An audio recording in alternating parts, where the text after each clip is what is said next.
जैसे को तैसा इस लेवल पर जांचती है। अगर कोई दोस्त आकर ये कह दे कि हे रजनी, तुमने मेरी वो फाइल नहीं दी, तो बोले मैं क्यों तेरे को फाइल दूं, तूने भी तो मेरे को फाइल नहीं दी थी। तो जैसे के तैसे पर जांचती है। लॉरेंस कोलबर्ग के अकॉर्डिंग इस समय रजनी कॉग्निटिव नैतिक विकास के यानी मेंटल डेवलपमेंट, मोरल डेवलपमेंट के किस लेवल पर है? ठीक है ना, किस लेवल पर है? जल्दी से बताएं, जल्दी से बताएं, जल्दी से बताएं, जल्दी से बताएं कि किस लेवल पर है रजनी, किस लेवल पर है?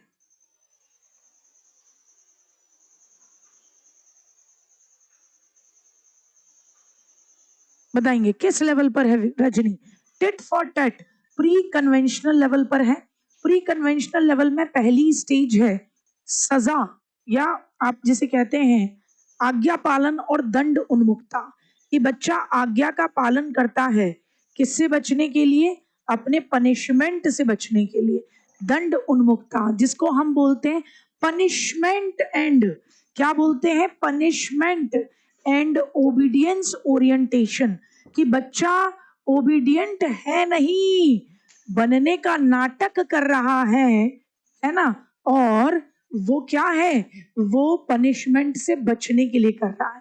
सेकंड स्टेज होती है जिसे हम टिट फॉर टैट भी बोल देते हैं, अदला बदली भी बोल देते हैं, लेकिन इसका एक्चुअल नेम है साधनात्मक सापेक्षवादी उन्मुखता। क्या नाम है गुड्डा? साधनात्मक सापेक्षवादी उन्मुखता। सापेक्षवादी उन्मुखता।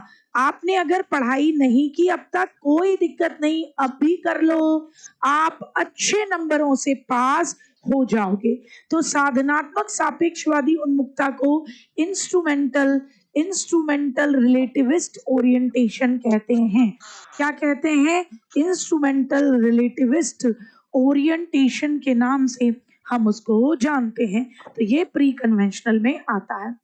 जब बच्चे किसी प्रश्न का हल खोजने के दौरान समस्या का सामना करते हैं तो टीचर बच्चों को किस तरह पाड़ देता है? तो टीचर बच्चों की कैसे मदद करता है? सही हुए सभी? बहुत बढ़िया शिवम। इसका मतलब बिट्टू हम बहुत सही दिशा में चल रहे हैं, ऐसे ही चलते रहे तो दुनिया में चाहे किसी को भी डर लगता हो, आप सीडीपी में 30 में से 30 और पेडागोजी में पूरे से पूरे नंबर लेकर आएंगे और हम पास होंगे। बहुत बढ़िया। तो बताएं, तो टीचर कैसे पाड़ देगा? असफलता का भय पैदा करना, नेगेटिव शब्द। प्रश्न का आधा समाधान दे दे, हिंट दे दे, संकेत दे दे, हिंट दे दे, संकेत दे दे, प्रश्न का आधा समाधान दे दे। प्रश्न में डिस्ट्रैक्शन जोड़ दे, विकर्षण यानी बच्चे को क्या कर दे? डिस्ट्रैक्ट करने की कोशिश करे, बहुत गलत। उन्हें अपने विचारों की शाब्दिक अभिव्यक्ति करने के लिए डीमोटिवेट करे, यानी जब बच्चे अपने विचारों को टीचर के सामने एक्सप्रेस करें तो ये उन्हें क्या करे? डीमोटिवेट करे। तो बिल्कुल गलत। आगे बढ़ेंगे। सिद्धांतवादी और उनके द्वारा प्रतिपादित विचार का सही से मेल कर दीजिए।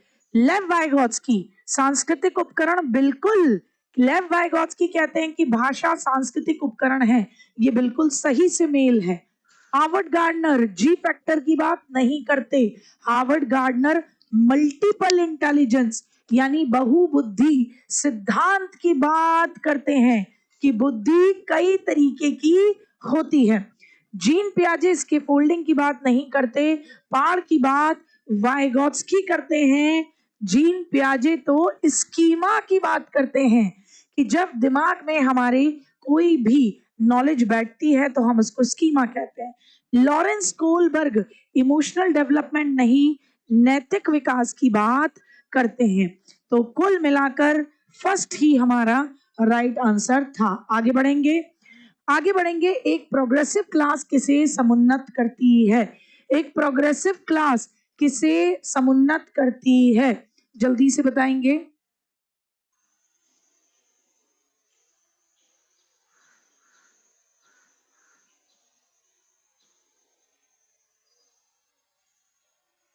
ठीक है, देखो तुम्हारी 9 बजे वाली क्लास अपलोड हो जाएगी, बिल्कुल निश्चिंत रहना, क्योंकि नेस्ट मतलब वो क्या बोलते हैं, नेट के चक्कर में ना थोड़ी सी गड़बड़ी हो गई थी, तो वो बीच में थोड़ा हमको बंद करना पड़ा। मैं रिकॉर्डेड फॉर्म में डाल दूंगी, रिकॉर्डेड फॉर्म में वो आपको मिल जाएगी, बिल्कुल निश्चिंत रहना, ठीक है ना, क्योंकि क्लास तो हुई है। आ जाओ, एक प्रोग्रेसिव क्लास किसे समुन्नत करती है? तो प्रोग्रेसिव क्लास ये कहती है कि ज्ञान सृजन की चाह है, या बच्चों में एलिनेशन, विमुखता, एलियन होते हैं ना कि हम तुमसे अलग हैं, ये वाला भाव पैदा करती है, या बच्चों को समाज से अलगाव करती है। गलत है शब्द, विमुखता नेगेटिव शब्द है, मेमोराइजेशन रटना गलत है। एक प्रोग्रेसिव क्लास बच्चों में ये चाह पैदा करती है कि वो अपने ज्ञान का निर्माण खुद करें। अब खुशबू ने सी बताया, खुशबू ने गलती करी। गलती क्या है? खुशबू ये देख रही है सामाजिक संदर्भों से, उसने ये नहीं देखा कि एजुकेशन अच्छी वही है जो हमें समाज के साथ जोड़े, क्योंकि वाइगोत्स्की कहते हैं कि लर्निंग इज सोशल प्रक्रिया, ना कि इंडिविजुअल प्रक्रिया। तो अलगाव की वजह से ये गलत। जिन्होंने बी बताया वो ध्यान से सुने, कभी भी बच्चों में एलियन पने का भाव पैदा हो, यानी ये भाव पैदा हो कि वो हमसे अलग है, एलियन है, उन्हें इस क्लास में प्यार नहीं मिलता, तो ये नेगेटिव है। तो एलियनेशन यानी विमुखता नेगेटिव शब्द, अलगाव नेगेटिव शब्द, और कंठस्थीकरण नेगेटिव शब्द है। आगे बढ़ेंगे, आगे बढ़ेंगे। मधुलिका, मंजुलिका नहीं, मधुलिका डांस और योग कला में मस्त एकदम निपुण है, डांस और योग कला में। हार्वर्ड गार्डनर के अकॉर्डिंग किस तरीके की बुद्धि उसके अंदर जबरदस्त है? बिल्कुल डिस्कनेक्टेड नहीं माही, हमें क्या करना है गुड्डा, हमें बच्चे को लर्निंग, वो जो बच्चे को कनेक्ट कर दे।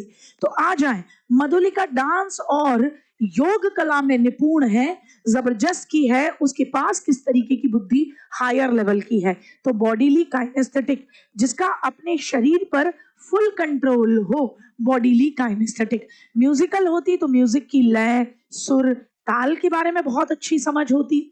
अगर इंटरपर्सनल होती, इंटरपर्सनल, तो दूसरों के भाव, दूसरों की इच्छाएं, दूसरों के भाव, दूसरों की इच्छाएं, दूसरों के इरादों के बारे में अच्छी समझ होती। और अगर अगर हम कहते इंटरा पर्सनल, तो इंटरा पर्सनल होती, इंटरा तो खुद के बारे में, स्वयं के बारे में, इंटरा अंदर आ, खुद के इरादे, खुद की इच्छाएं, इनके बारे में सही समझ होना। आगे बढ़ेंगे, आगे बढ़ेंगे। एक प्रश्न उत्तर सेशन के दौरान एक टीचर केवल लड़कों को ही अपने डाउट और क्वेश्चन पूछने के मौके दे रहा है। तो टीचर कह रहा है बॉयज आएंगे, तो ये क्या शो कर रहा है टीचर? जेंडर एम्पावरमेंट, केवल लड़के पूछ रहे हैं। अगर केवल लड़के ही पूछ रहे हैं तो ये तो जेंडर क्या है, gender empowerment, gender equality, gender bias, या जेंडर पैरिटी? क्या है, क्या है ये? वो क्या करने की कोशिश कर रहा है, जल्दी से बताएं। बिल्कुल बिल्कुल, क्या कर रहा है? बायस है। अब जिसने भी इक्वलिटी बताया, उन बच्चों को एक बात बताऊं, बायस का मतलब होता है पक्षपात, कि अरे मैम आपने तो पक्षपात कर दिया, आपने तो केवल लड़कियों के जवाब दिए। तो पक्षपात का मतलब जब हमारे एक्शन में, यानी हमारे बिहेवियर में, हमें किसी एक जेंडर की तरफ झुकाव दिखे, हमारे एक्शन बिहेवियर में किसी एक जेंडर के प्रति झुकाव, यानी लड़कियों को गुरुजी पीट नहीं रहे और छोरों को एकदम फुटबॉल बना बना के उड़ा दे रहे, किसी एक जेंडर के प्रति झुकाव, तो हम उसे क्या कहते हैं? बायस होना। आपके बच्चे बोलते हैं ना मम्मी मैम तो बहुत पक्षपाती है। अब बी वाले ध्यान से सुने, इक्वलिटी का मतलब होता है समानता रखना। तो जिस भी बच्चे ने बी बताया, दो बच्चे ऐसे थे जिन्होंने बी बताया, जेंडर समानता अच्छी चीज होती है, लेकिन अगर टीचर केवल लड़कों को कह रहा है कि तुम अपने डाउट और प्रश्न पूछो, तो क्या वो गुरुजी ठीक कर रहे हैं? वो तो कतई खराब काम कर रहे हैं। तो इक्वलिटी, जेंडर इक्वलिटी का मतलब तो होता है दोनों को पूछने के मौके देना, लेकिन अगर गुरुजी केवल एक को मौके दे रहे हैं तो गलत बात। यानी गुरुजी को लगता है कि केवल और केवल लड़कों को प्रॉब्लम हो सकती है, लड़कियों को नहीं, तो जेंडर इक्वलिटी गलत होता है। ये जेंडर इक्वलिटी नहीं है, जेंडर समानता नहीं थी, झुकाव था, पक्षपात था। लर्निंग में इंडिविजुअल डिफरेंसेस किसका परिणाम है? गारंटी है आपकी जिसको, जो ये कहता है कि मेरे पास ही नहीं होता, मैंने 8 बार फेल हुए बच्चों को पास कराया है। अगर कोई बच्चा जिसको ये लगता है मेरे को कोई पास नहीं करा सकता, वो एक बार हमारी क्लास ज्वाइन कर ले, पहली बात तो उसको पढ़ने में मजा आने लगेगा, अपने आप पढ़ेगा, फिर जैसे मैं उसको गाइड करूंगी वो वैसे काम करेगा और सिलेक्शन लेकर जाएगा। 101%। सिर्फ एक आदत पैदा करनी है, वो ये कि क्लास छोड़नी नहीं है, बस एक आदत कर देना, उसके बाद तुम्हारे पास कराने की जिम्मेदारी मेरी, चाहे तुम खुद भी पास ना होना चाहो। आ जाओ, बात आती है लर्निंग में इंडिविजुअल डिफरेंस किसका परिणाम है? आप मुझसे अलग हो, मैं आपसे अलग हूं, ये हेरिडिटी और पर्यावरण दोनों का परिणाम है। आगे बढ़ेंगे, आगे बढ़ेंगे। आकलन के बारे में क्या सही है? आकलन के बारे में क्या सही है? आकलन मानकीकृत होना चाहिए। मानकीकृत क्या कहेंगे? मानकीकृत, मानकीकृत। जो एक बार में पास हो गया वो पास हो गया। पता है क्या होता है? टीचर की एक्सपेक्टेशन, अपेक्षाएं बच्चे के अंदर एक कॉन्फिडेंस पैदा करती हैं कि वो कर सकता है। और आपको भी हमेशा ऐसा टीचर बनना है जो बच्चे के लिए चीजों को आसान कर दे और उसको लगता हो कि मैं तो आज 1 महीने तक पढ़ा नहीं, लेकिन इसके साथ में जुड़ गया तो इसका मतलब मैं कर सकता हूं। और 101% तुम 1 महीने में भी कर सकते हो। मैं कहती हूँ आपको, आकलन मानकीकृत क्या होता है गुड्डा? गंदी बात।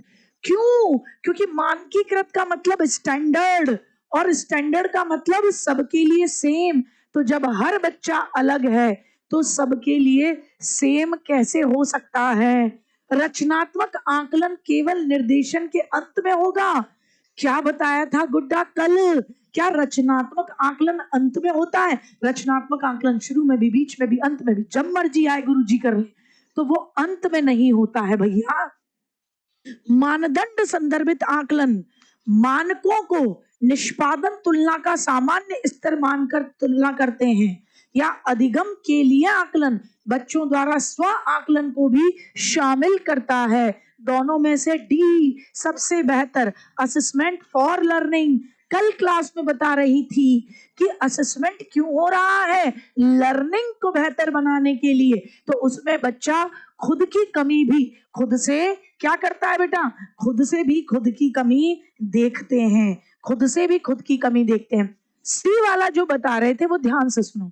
क्राइटेरिया रेफरेंस टेस्ट में हम norm as the typical level of performance का कंपैरिजन, हम परफॉर्मेंस का कंपैरिजन नहीं करते, हम क्राइटेरिया से बच्चे की उपलब्धि की तुलना करते हैं, ना कि हम निष्पादन तुलना का सामान्य लेवल मानकर उसको इस्तेमाल करते हैं। हम तो ये सोचते हैं कि इस लेवल तक बच्चे को पहुंचना है और हमारा बच्चा पहुंच रहा है या नहीं पहुंच रहा।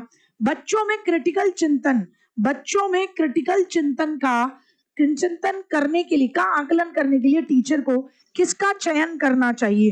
क्रिटिकल चिंतन का आकलन करने के लिए टीचर को किसका चयन करना चाहिए बेटा? जल्दी से बताओ। बच्चों में क्रिटिकल चिंतन का आकलन करने के लिए गुरुजी हमारे गुरुजी किसका आकलन करेंगे? किसका आकलन करेंगे गुरुजी? ओपन एंडेड क्वेश्चन देंगे। ओपन एंडेड में होता है व्हाट हैपन इफ, क्या होगा अगर आपको मौका मिले प्रधानमंत्री मोदी से बात करने का और आप उनको बताओ कि क्या मामला है क्या नहीं है, तो आप कहोगे 1। वो प्रश्न जिनका उत्तर हाँ या ना हो, no no no no no, हाँ या ना वालों में तो बहुत मामला खराब है। एक शब्द के जवाब वाले गलत। वो जिनमें आपकी डिक्लेरेटिव नॉलेज हो। देखो, घोषणात्मक ज्ञान फैक्चुअल नॉलेज पे जुड़ा होता है। घोषणात्मक ज्ञान फैक्चुअल नॉलेज से जुड़ा होता है, जो कि गंदी बात है। फैक्चुअल नॉलेज बहुत गंदी बात है क्योंकि वो रटने पर ध्यान केंद्रित करती है। आगे बढ़ेंगे गुड्डा, आगे बढ़ेंगे। समावेशी शिक्षा में किसकी जरूरत है? इंक्लूसिव एजुकेशन में किसकी जरूरत है?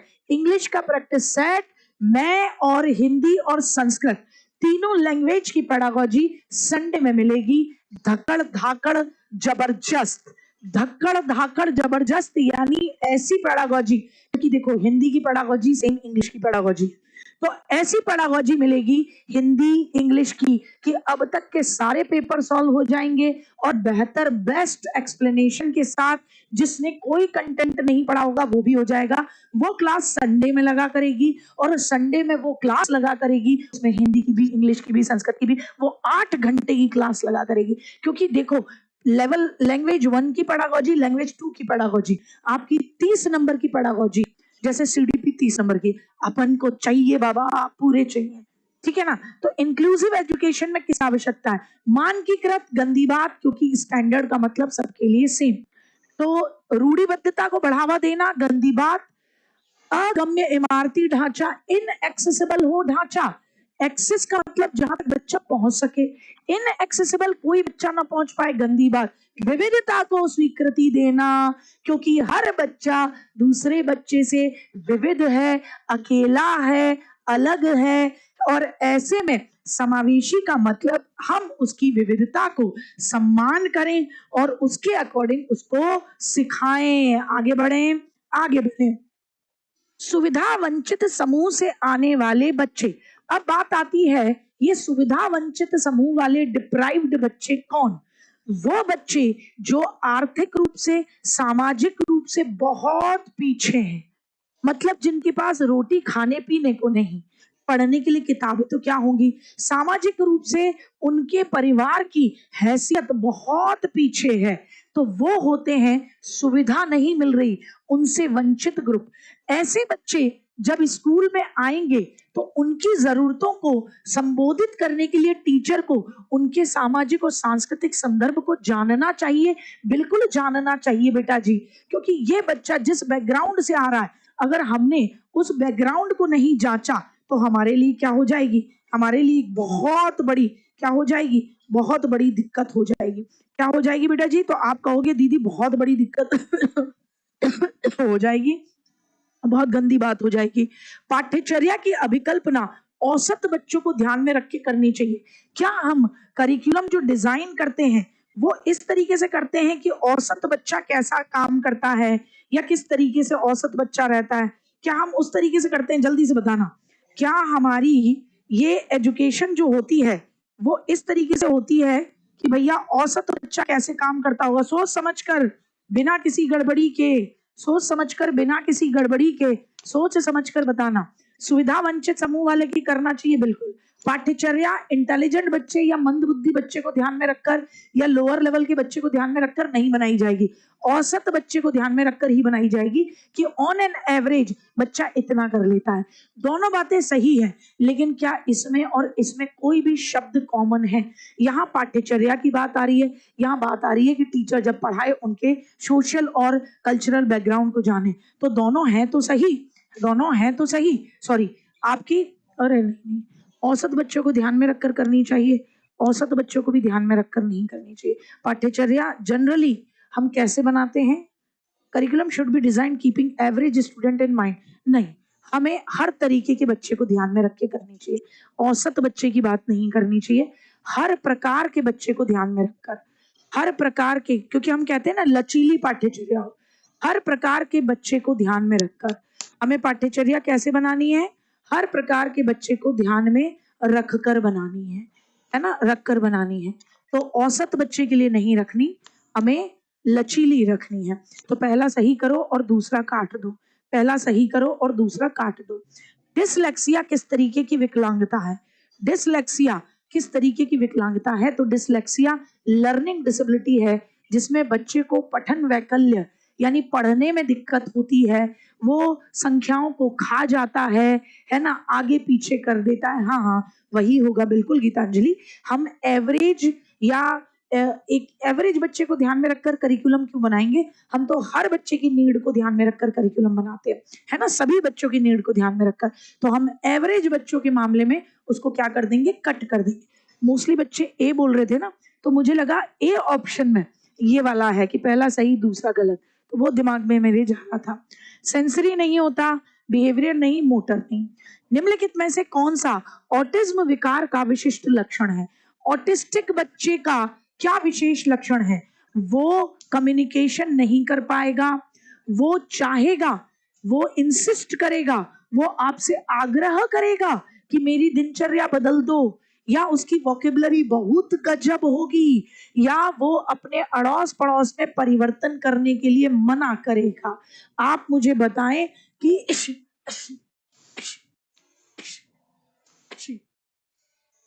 आप मुझे बताएं कि ये बच्चे में विशेष तौर पर हमें क्या देखने को मिलेगा? क्या देखने को मिलेगा बेटा? ऑटिस्टिक बच्चे में विशेष तौर पर हमें क्या देखने को मिलेगा? ऑटिस्टिक बच्चा है भैया जी, गौर फरमाइएगा। ऑटिस्टिक बच्चा है, गौर फरमाइएगा। ऑटिस्टिक बच्चा है, क्या विशेषता देखने को मिलेगी? बहुत बढ़िया, सबका ए ए ए ए ए ए ए। किसने कहा सी? उच्च स्तरीय शब्द भंडार नहीं होता, ऐसा मैंने आपको कुछ भी नहीं बताया। परिवेश में प्रतिरोध, परिवर्तन करने के लिए प्रतिरोध, वो अपने एनवायरमेंट में चेंज करने के लिए मना नहीं करता, अपनी दिनचर्या में, परिवेश में नहीं बेटा, दिनचर्या में परिवर्तन करने के लिए मना करता है। तो right answer should be A, communication बहुत ही गंदा होता है। ठीक है ना? हाँ, सी कितना भी विशिष्ट पूछे, आप बताइए विशिष्ट पूछे तो मैंने कभी बताया कि उसकी वोकेबलरी बहुत जबरदस्त होती है?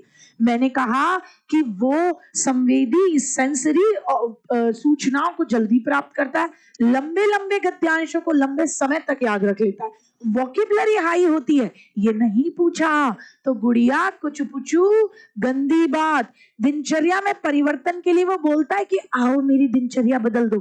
आग्रह करने का मतलब होता है कि आप मुझसे बोलो कि दीदी प्लीज हिंदी इंग्लिश संस्कृत की पेडागोजी की जबरदस्त ऐसी क्लास कराओ कि हमने क्लास में पढ़ा भी ना हो तो भी हम 30 में से 30 ले आए। आप मुझसे आग्रह कर रहे हो, तो आग्रह थोड़ी ना कहता है कि आओ मेरी दिनचर्या बदल दो, उसको तो दिनचर्या बदलना पसंद भी नहीं है। आ जाइए, क्लास में अलग अलग योग्यताओं वाले बच्चों की आवश्यकताओं की पूर्ति कैसे की जा सकती है? कैसे की जा सकती है? क्लास में अलग अलग आवश्यकताओं वाले बच्चों की आवश्यकताओं की पूर्ति कैसे करोगे? मानकीकृत निर्देश देकर गलत है। केवल सामान्य बच्चों, केवल केवल नेगेटिव वर्ड है, केवल सामान्य बच्चों की जरूरत पूरी करके अलग अलग आवश्यकताओं वाले बच्चों की उपेक्षा यानी इग्नोर करके, इग्नोर भी नेगेटिव शब्द है, तो क्या रहेगा? श्रेणीबद्ध कठिनाइयों के कार्य देकर। क्या रहेगा कि भैया अलग अलग आवश्यकता वाले बच्चे आए। डी कैसे हो सकता है बेटा? किसी हालत में डी नहीं होगा, कुछ पूछू डी क्यों नहीं होगा? आपने आगे पढ़ा नहीं, वो कह रहे हैं अलग अलग आवश्यकताओं वाले बच्चों को इग्नोर करके। क्या मुझे आपकी आवश्यकताओं को इग्नोर करना चाहिए या मुझे आपकी आवश्यकताओं पर ध्यान देना चाहिए? है ना? तो डी गलत हो गया। इग्नोर करना, बच्चों की आवश्यकताएं इग्नोर करना नेगेटिव कीवर्ड है, टैग वर्ड ही गलत हो गया, काट दीजिए। केवल सामान्य बच्चे, क्लास में तो गिफ्टेड बच्चा भी है, क्रिएटिव बच्चा भी है, लेवल से नीचे का बच्चा भी है, तो ये भी गलत हो गया, सी वाले गलत। मानकीकृत ऑलरेडी गलत होता है, तो क्या रहेगा? हमें अलग अलग योग्यता वाले बच्चों की आवश्यकता पूरी करनी है, तो उनके लेवल का, जैसे कोई हाई लेवल का है तो उसको हाई लेवल का डिफिकल्टी लो, लो लेवल का है उसको लो लेवल का डिफिकल्टी लो। तो उनको विभिन्न आवश्यकता वाले बच्चों की आवश्यकता श्रेणीबद्ध कठिनाई के कार्य देकर, यानी उनको उनके लेवल के according given task of graded difficulty, higher वाली अलग, लोअर वाली अलग और उससे भी लोअर वाली अलग, तो इस तरीके से देना। बेटा आप हिंदी में भी देखते हैं, ये तो बहाना है अंजलि, अगर आप हिंदी में भी देखते उपेक्षा, उपेक्षा नेगेटिव वर्ड है, बच्चों की आवश्यकता, आपने गलत उत्तर दिया, मैं फिर भी आगे बढ़ जाती तो मैं बच्चों की जो गलती है, मेरे बच्चों का जो एरर है, मेरे बच्चों की जो भ्रांति है उसको इग्नोर कर रही हूं, जो कि गलत हो जाता, केवल गलत होता है, मानकीकृत गलत होता है। क्वेश्चन का जवाब ध्यान से सुनकर समझकर। लर्निंग तब ज्यादा मीनिंगफुल होती है जब कंटेंट को किस रूप में प्रस्तुत किया जाता है, सोच समझकर बताना। लर्निंग अच्छी तब होती है जब कंटेंट कैसा हो, कंटेंट कैसा हो, संदर्भ से हटकर, गैर प्रासंगिक, बहुत ही अमूर्त या संयोजित। कैसा कंटेंट मैं आपको दूं कि आपकी लर्निंग, आपको एक एक चीज समझ में आए। हाँ, उपेक्षा नेगेटिव और एक्सपेक्टेशन, अपेक्षा निकू पॉजिटिव, है ना? हाँ बहुत बढ़िया माही। तो बताओ लर्निंग मीनिंगफुल कब होगी? जब मैं आपको संगठित तरीके से, ऑर्गेनाइज्ड तरीके से पढ़ाऊं कि जहां गलती हो वहां ध्यान दूं, जिन टॉपिक्स को ज्यादा लाया जाता है उनसे ज्यादा क्वेश्चन पूछूं, संदर्भ से हटकर गलत डिकंटेक्चुअलाइज, इररेलेवेंट, तो इसका मतलब प्रैक्टिकल लाइफ से जुड़ा ही नहीं है, बहुत ज्यादा अमूर्त होगा तो भी दिक्कत होगी। आगे बढ़े। अंतरिक्ष की अवधारणा समझाते समय एक टीचर ने महसूस किया कि बच्चों में इस सब्जेक्ट को लेकर बहुत ज्यादा कंफ्यूजन है। अंतरिक्ष टॉपिक को पढ़ा रहे थे गुरुजी, टीचर जी ने महसूस किया बच्चों में बहुत ज्यादा कंफ्यूजन है। अध्यापक की इस स्थिति के प्रति क्या प्रतिक्रिया होनी चाहिए? सीधे सीधे उन कंफ्यूजन को अस्वीकृत यानी रिजेक्ट कर दे। अगर आपको कोई कंफ्यूजन है तो मैं सीधे सीधे रिजेक्ट कर दूं, या आपको उन पर सोचने का मौका दूं, ताकि असेसमेंट एज लर्निंग करते हुए मेरे प्यारे गुड्डा और गुड़िया खुद अपनी कमियों को देखें ताकि उस दिन गलती ना करें। तो अस्वीकृत करना बहुत बेकार। इन कंफ्यूजन के प्रति बच्चों के तर्क जानने चाहिए। मेरे को, मैं आपसे हमेशा पूछती हूँ ना, अच्छा बेटा बताओ इसके पीछे क्या सोचा? फिर आप कहते हो दीदी वो हमने अपेक्षा पढ़ लिया, वो उपेक्षा था। फिर दीदी मतलब ये क्यों होगा लेकिन दीदी, तो मैं आपसे रीजन पूछती हूँ। आप जब मुझसे कहते हो दीदी रीजन तो इसका, तो मैं रीजन देती हूँ। तो इससे हम तार्किक लेवल पर लॉजिकली चीज को समझा पाएंगे, दिमाग में बैठा पाएंगे। बच्चों को सही जानकारी मेमोराइज, नेगेटिव शब्द काट दो, नेगेटिव पुनर्बलन, पुनर्बलन है ना, अनुबंधन नेगेटिव शब्द है ना। बहुत बढ़िया, आगे बढ़ेंगे। बच्चों को किसी भी कंसेप्ट के बारे में समझाते हुए किस बात का ध्यान रखना चाहिए? मैं अगर बच्चों को कोई भी कंसेप्ट समझा रही हूँ बाबू भैया, तो मुझे किस चीज का ध्यान रखना चाहिए? जल्दी से बताओ। बच्चों में सीखने के लिए तत्परता है या नहीं? तो ये तो ध्यान रखना चाहिए मुझे। अगर मेरे बच्चे सीखने को रेडी ही नहीं, मैं घोड़े को तालाब तक ले जा सकती हूँ, पानी नहीं पिला सकती। मम्मी जबरदस्ती बच्चे को स्कूल भेज सकती है, पढ़वा नहीं सकती। तो बच्चों में सीखने के लिए तत्परता, बच्चों के सामाजिक सांस्कृतिक संदर्भ और बच्चों द्वारा चयनित लर्निंग शैलियां, तो किस पर ध्यान रखना चाहिए बेटा जी? देखो बच्चों में सीखने के लिए बच्चे कितने तत्पर थे, बच्चों का सोशल और कल्चरल बैकग्राउंड क्या है, और बच्चे किन तरीकों से सीखना पसंद करते हैं। तो पहला, दूसरा, तीसरा, तीनों। आपने भी अपनी लर्निंग की कुछ अपनी शैलियां, कुछ अपने तरीके अपनाए होंगे। रमेश साइंस सब्जेक्ट को पढ़ाते समय बच्चों को अन्वेषण यानी खोज, प्रयोग यानी एक्सपेरिमेंट, अलग अलग व्यवहारिक गतिविधियों के माध्यम से बच्चों को नया ज्ञान और समझ बनाने के मौके देता है। तो रमेश क्या करता है, बच्चों को पढ़ाते समय अन्वेषण, प्रयोग यानी खोज करना, एक्सपेरिमेंट करना, बहुत सारी प्रैक्टिकल एक्टिविटीज के माध्यम से बच्चों को कहता है कि नया ज्ञान और समझ बनाओ। किसको बढ़ावा दे रहा है? साइंटिफिक रीजनिंग यस, तार्किक चिंतन यस, मेमोराइजेशन नो, अनुकरण, पैसिव इमिटेशन, निष्क्रिय अनुकरण काट दो, अनुकरण नहीं, बच्चे खुद से खोज रहे हैं, पहला और दूसरा। पैसिव का मतलब निष्क्रिय, यानी बच्चा बिना एक्टिवली जो बोल दिया जा रहा है वो कर रहा है, गलत। निम्नलिखित में से अध्यापक द्वारा अपनाई गई कौन सी विधि लर्निंग प्रक्रिया में बच्चों की सक्रिय भूमिका को कम महत्व देती है? लर्निंग प्रक्रिया में बच्चों की सक्रिय भूमिका को कम महत्व देती है। हेलो, हाँ भाई।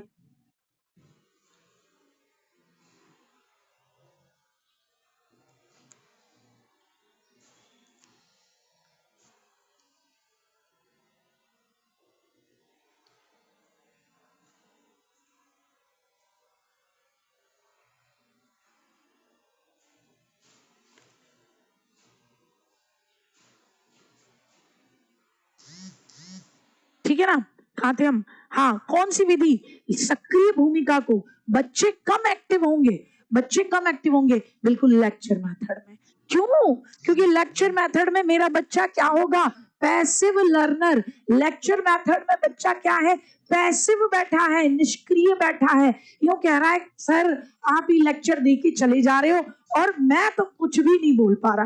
पूछताछ करेगा तो एक्टिव होगा, चर्चा करेगा एक्टिव होगा, खोज करेगा, अन्वेषण करेगा एक्टिव होगा। क्वेश्चन गलत होता है और आप है ना आगे बढ़ने की बात करो तो वो क्या है, आप पैसिव लर्नर हो। और अगर आप ये कहो कि दीदी क्यों है, खोज करते हैं दीदी इसमें ऐसा क्या था, तो इसका मतलब हम एक्टिव लर्नर हैं।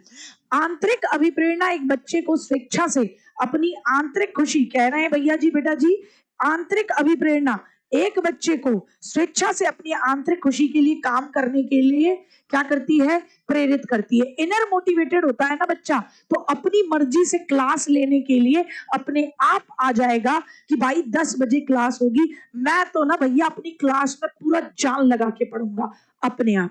टीचर को इनर रूप से मोटिवेट करने की जगह पर बच्चों को बाहरी रूप से मोटिवेट करना चाहिए कि बेटा देखो पढ़ो, मेरी टी शर्ट मिलेगी, मेरे साथ हम आपका फोटो डालेंगे, 4 रिश्तेदारों को जलाना, आपको दावत करवाएंगे बढ़िया वाली, कोई छोटे-छोटे गिफ्ट भी देंगे आपको। तो मेरे को आपको इनर मोटिवेशन की जगह ये लालच देने चाहिए। क्या इससे काम बनेगा? नहीं। बाहरी मोटिवेशन क्या बताया था, गंदी होती है। तो क्या कहेंगे, ए सही और आर गलत। प्रभावशाली समस्या समाधान में किसके बहिष्करण की आवश्यकता है? अगर हम इफेक्टिव समस्या का समाधान करना चाहते हैं, अगर हम चाहते हैं हमारे बच्चों की क्लास में हमारे बच्चे प्रॉब्लम का समाधान बहुत प्रॉपर तरीके से करें, तो किसको एलिमिनेट करने की जरूरत है, किस चीज को हमको एलिमिनेट यानी हटाना होगा। बहिष्करण का मतलब किसको निकालना, हटाना। किसको निकालना होगा, किस चीज को नेग्लेक्ट करना होगा। फंक्शनल फिक्सनेस को, डाइवर्जेंट थिंकिंग को एक जगह पे फोकस करके ध्यान देने को, या एनालॉजिकल थिंकिंग को। ध्यान से बताना, मैंने पॉजिटिव और नेगेटिव टैग वर्ड्स बताए हैं, 2 मिनट में पता पड़ जाएगा। जो नेगेटिव टैग वर्ड है उसी को बाहर निकालना होगा और जो पॉजिटिव टैग वर्ड है उसको रखना होगा। अगर हम ध्यान से सुने, क्वेश्चन समझना बहुत जरूरी है गुड्डा। अगर हम अच्छे से समस्या का समाधान करना चाहते हैं तो बहिष्करण, एलिमिनेट, जैसे नेगेटिव ऑप्शन आप एलिमिनेट कर देते हो, तो अच्छे तरीके से समस्या समाधान करना चाहते हो तो किसको एलिमिनेट करना होगा, किसको हटाना होगा, किसको, ये नेगेटिव टैग वर्ड है इसको हटाना होगा। कार्यात्मक स्थिरता को, पलटू राम, अरे कुछ पुचू सारे पलट गए, बहुत बढ़िया।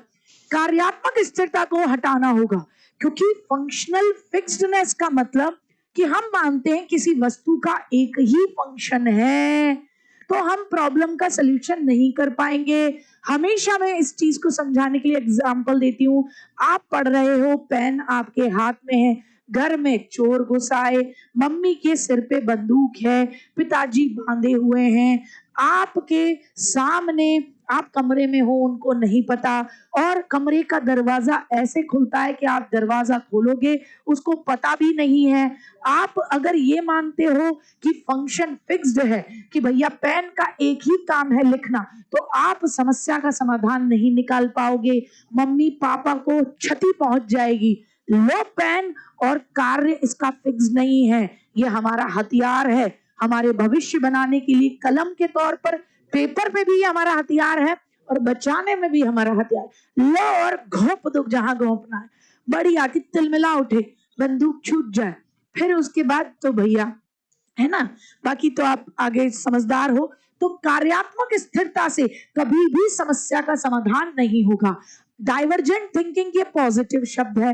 ध्यान, फोकस करना, फोकस करके आपका उत्तर बी सी डी से तुरंत ए हो गया, ये पॉजिटिव है, ध्यान फोकस करना। और एनालॉगी ये भी पॉजिटिव शब्द है। एनालॉगी का मतलब क्या है कि जया भैया जैसे पहले प्रॉब्लम आई हमारे जीवन में, तब हमने जो तरीका अपनाया वैसा ही तरीका अब हम, सादृश्य, सेम दृश्य अब भी है, अब भी ऐसी प्रॉब्लम है भाई, ऐसे ही सोल्यूशन निकालेंगे। आ जाओ, बहुत बढ़िया। एक बच्चा अपनी असफलता का कारण अपनी योग्यता की कमी को मानता है। असफलता का कारण किसको मानता है? कि मेरे अंदर योग्यता की कमी है। अरे बावड़ी औलाद, योग्यता तो वृद्धिशील है, योग्यता तो बढ़ सकती है, कम है, पढ़ाई कर, मेहनत कर, बढ़ जाएगी। वो योग्यता को स्थायी मानता है। छी छी छी। क्या योग्यता स्थायी है गुड्डा? अगर हम ये माने कि योग्यता स्थायी है तो इसका मतलब जीवन में हम अपनी योग्यता बढ़ाने की कोशिश नहीं करेंगे।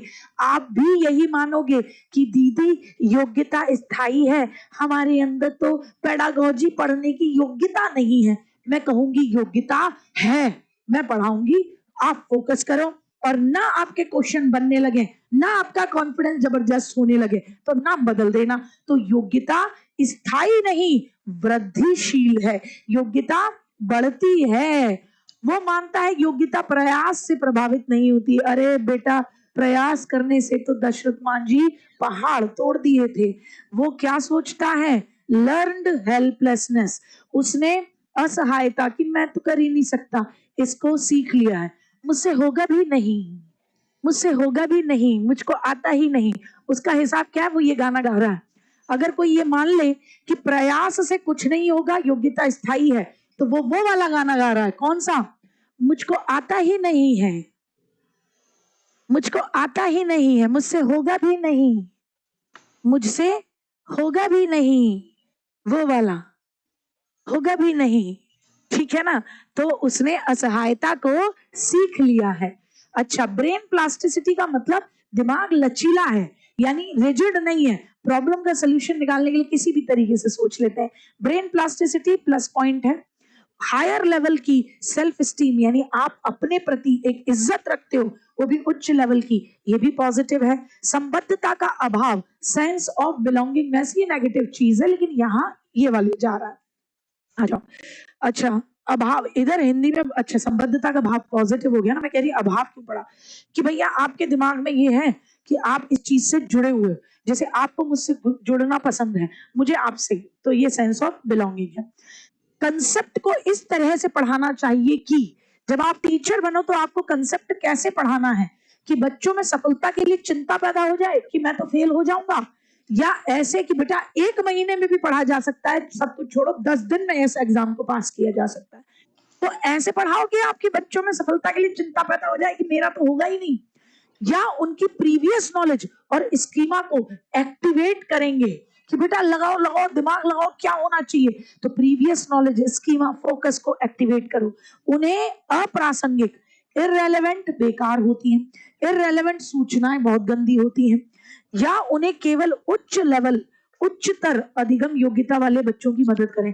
क्या हम केवल उन्हीं बच्चों की मदद करेंगे जो हायर लेवल की एबिलिटी रखते हैं? गलत, गलत। आ जाओ, घोषणात्मक ज्ञान क्या होता है? उसमें हम फैक्ट पूछते हैं कि बताओ गार्गी मैम की मम्मी का नाम क्या है गुड्डा, तो ये फैक्चुअल नॉलेज है। घोषणात्मक ज्ञान कि गार्गी मैम के सुपुत्र का नाम क्या है, तो याद रखना गुड्डा, घोषणात्मक ज्ञान यानी फैक्चुअल नॉलेज बहुत गंदा होता है, बहुत गंदा होता है, बहुत गंदा। तो किसी घटना के घटित होने की प्रक्रिया की व्याख्या करता है, प्रक्रिया की व्याख्या करेगा तो प्रक्रियात्मक हो जाएगा। युक्तियों के प्रयोग के बारे में समझ की व्याख्या करता है, या ये ज्ञान क्या, कौन, कब आया, कैसे आया, उसके बारे में जानता है। तो घोषणात्मक ज्ञान, फैक्चुअल नॉलेज कि भैया बताओ गार्गी मैम के बेटे का क्या नाम है, गार्गी मैम के घर में कौन कौन है, तो ये क्या है? फैक्चुअल नॉलेज है, घोषणात्मक ज्ञान है ना। समस्या समाधान की प्रक्रिया में कोई भूमिका नहीं, ये बात गलत है, भूमिका तो होती है, कुछ क्वेश्चन फैक्चुअल नॉलेज के भी तो आते हैं। स्कीमा शब्द किसका है? प्याजे का। फैक्चुअल नॉलेज के भी तो कुछ क्वेश्चन आते हैं। आ जाओ, ए जो बता रहे थे बेटा प्रक्रिया, वो प्रक्रियात्मक ज्ञान होता है, प्रोसीजरल नॉलेज होती है। आओ, किस लेवल पर बच्चे नियमों के साथ खेलों में भाग लेने में सक्षम होते हैं? वेरी वेल डन टाइप का क्वेश्चन। किस लेवल पर बच्चे नियमों के साथ खेलों में भाग लेते हैं, उनकी एथलेटिक क्षमताओं का विकास होता है, तार्किक विचार प्रक्रिया भी बढ़ जाती है, हालांकि अभी भी वो ठोस अनुभव यानी कॉन्क्रीट अनुभव तक ही सीमित है। अब बता दोगे, देखो गलती बात मत करना, बताओ ठोस अनुभव तक ही है। शैशवावस्था में वो बच्चा नहीं है, किशोरावस्था में बच्चा आएगा तो वो अमूर्त अनुभव भी करने लगेगा, अमूर्त तर्क करने लगेगा। अब इन दोनों में से बताओ, और हिंदी पढ़ के बताना। बहुत बढ़िया, लव यू। क्या कहेंगे? मिडिल चाइल्डहुड, क्योंकि मिडिल चाइल्डहुड होता है आपका 6 से लेकर 8 वर्ष। और पियाजे कहते हैं कि मूर्त संक्रियात्मक अवस्था 7 से लेकर 11 साल है। जिसने सी बताया बिट्टू किशोरावस्था की शुरुआत 11 साल से होती है।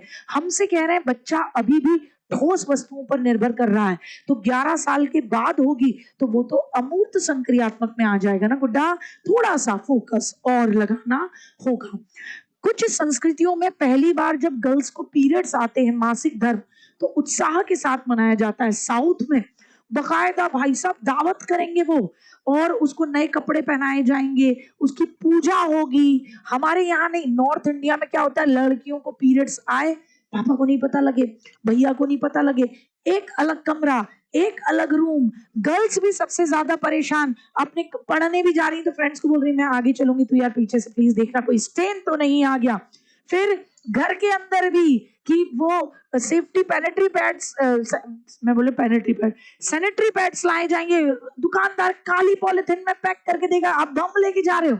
और वहीं साउथ इंडिया में मासिक धर्म पहली बार जब आता है, उत्साह के साथ मनाया जाता है। हमारे यहाँ जाइए क्या जाता है किसी को पता ना लगे, और वहां पूरे नगर में ढिंडोरा पीट के दावत करा रहे हैं।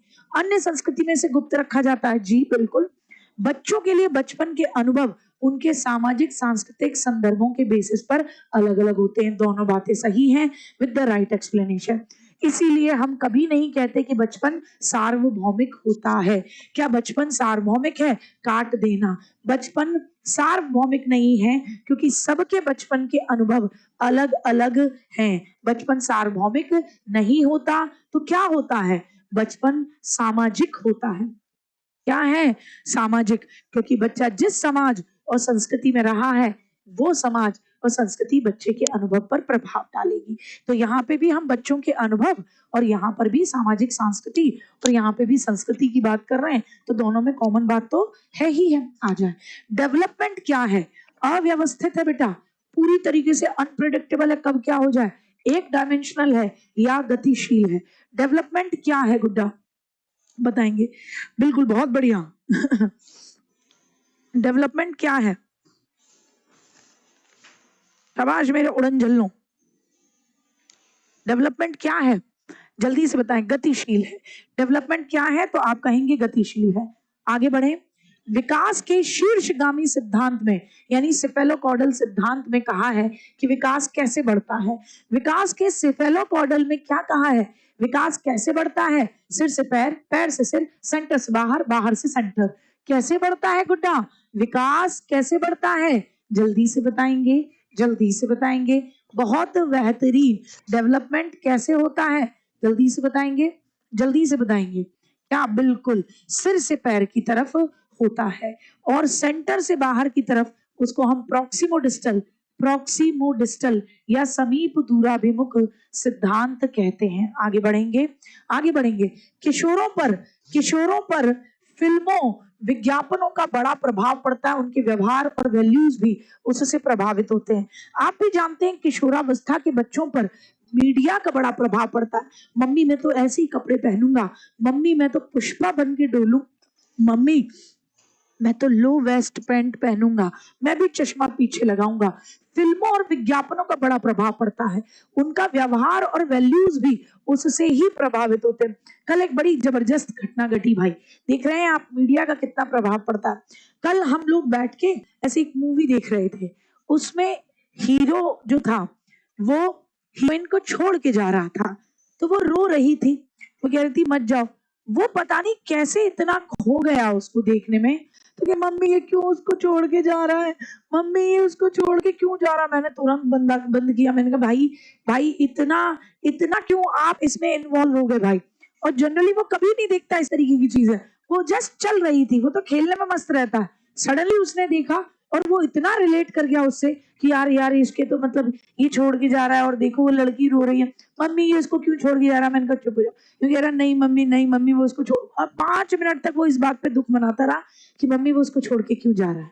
मैंने कहा अरे यार भाई साहब, तो असर बहुत पड़ता है इन चीजों का, समझ रहे हो ना। हाँ हाँ, धोखा दे दे ठुकरा के मेरा प्यार जा रहा था, तो बिल्कुल पड़ता है। मीडिया किशोरों के सामाजिकरण की एक शक्तिशाली द्वितीयक संस्थान। बिल्कुल शक्तिशाली है लेकिन द्वितीयक है, प्राथमिक नहीं है। दोनों बातें सही है विद द राइट एक्सप्लेनेशन। आगे बढ़ो, आगे बढ़ो। रमेश को अपने मित्र का पेन, रमेश को अपने मित्र का पेन बहुत जोरदार लगा। आपको भी लगता होगा। चुराने का विचार कर रहा है, बोले चोरा लेते हैं, परंतु वो उसे नहीं चुराता क्योंकि घर भी जाना है और पेरेंट्स को पता लगेगा तो वो उसे गंदा बच्चा बोलेंगे, बैड बॉय। तो चुराने का मन में तो है पूरा, चुरा लेता हूं, लेकिन घर जब पहुंचेगा तो घर वाले बोलेंगे बैड बॉय। तो बताओ अभी ये बेचारा किस स्टेज में है, किस स्टेज में है गुड्डा? न केवल स्टेज बताना बल्कि कन्वेंशनल में है, प्री कन्वेंशनल में है या पोस्ट कन्वेंशनल में है, ये भी बताना। बहुत बढ़िया। अच्छा लड़का अच्छी लड़की की स्टेज में है, वो उसको बुरा मानेंगे और वो अपने घर वालों की नजर में अच्छा बनना चाहता है। तो ये थर्ड स्टेज है और कन्वेंशनल लेवल है। कौन सा? परंपरागत स्तर, जिसमें बच्चा दूसरों की नजर में शरीफ बनना चाहता है। अब जिन्होंने भी बी बताया, बी वालों ध्यान से देखो, मम्मी पापा उसे मारेंगे नहीं। बी तब होता जब मम्मी पापा उसे सजा देते। जितने भी बच्चों ने बी बताया ध्यान से सुनो। आपकी सेकंड पहली स्टेज आती है जिसको आप कहते हो कि पनिशमेंट एंड ओबीडियंस, कि बच्चा पनिशमेंट के डर से आज्ञाकारी है। वो हो ही नहीं सकता। यहाँ मम्मी पापा उसको पनिशमेंट नहीं देंगे, मारेंगे, पीटेंगे, डांटेंगे, ऐसे शब्द नहीं है, तो बी तो होगा नहीं। बुरा बच्चा कहेंगे और वो अच्छा बनना चाहता है, तो बी नहीं होगा। सी वाले बच्चे, सोशल कॉन्ट्रैक्ट तब होता है जब बच्चा नियमों को तोड़ दे, तब हम नियमों को तोड़ने की बात करते हैं, तो वो पांचवी स्टेज होती है। तो सी भी नहीं होगा। तो सोच समझ कर जवाब देना है गुड्डा। मैंने इस पे एक शॉर्ट वीडियो भी